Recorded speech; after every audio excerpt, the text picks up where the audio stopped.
pemotong wayar dan pembuang penebat automatik adalah peralatan yang dikeras untuk memotong dan membuang penebat dari solusi wayar secara automatik.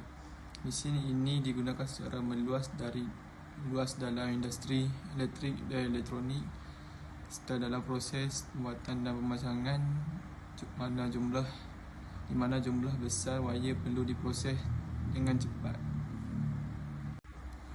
Masalah yang mungkin timbul bagi pemotong dan pembuang penebat wayar adalah bila yang tumpul, yang boleh menyebabkan pemotongan yang tidak tepat atau kesukaran dalam menanggalkan lapisan isolasi. Penyelenggaraan berkala dan pergantian bilah boleh membantu mengatasi masalah ini.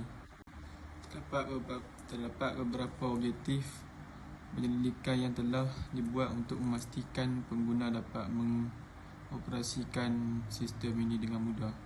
Yang pertama, menghasilkan alat bahan batu mengajar yang dapat memudahkan dan mempercepatkan kerja serta membentuk alat yang boleh digunakan oleh pengguna. Dan yang terakhir, ia membantu mempercepatkan masa dan tenaga.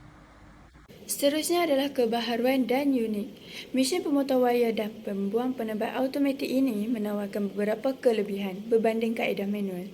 Ianya juga dapat memberikan peningkatan kecekapan, ketepatan dan keselamatan. Contoh yang pertama adalah peningkatan produktiviti, yang kedua ketepatan dan ketekalan, dan yang ketiga penjimatan masa. Seterusnya pula adalah faedah. Mesin pemotong wayar dan pembuang penebat automatik ini menawarkan beberapa kelebihan dalam pelbagai industri. Berikut adalah beberapa kaedah utama atau penggunaan mesin ini. Yang pertama, ketepatan, dan yang kedua, intensiti buruh dikurangkan. Seterusnya adalah perkongsian potensi. Penting memandangkan banyak faedah yang ditawarkan kepada pelbagai industri yang terlibat dalam perbuatan elektrik dan elektronik, telekomunikasi, otomotif dan banyak lagi. Berikut adalah beberapa faktor yang menyumbang kepada potensi perkomersialannya.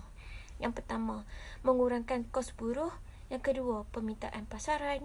Yang ketiga, potensi pasaran global. Seterusnya adalah bukti penyelidikan.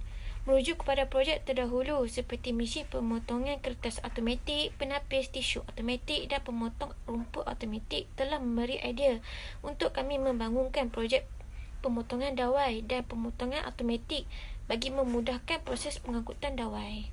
Research evidence refreshing to previous projects such as automatic paper cutting machine, automatic tissue dispenser and automatic lawnmower have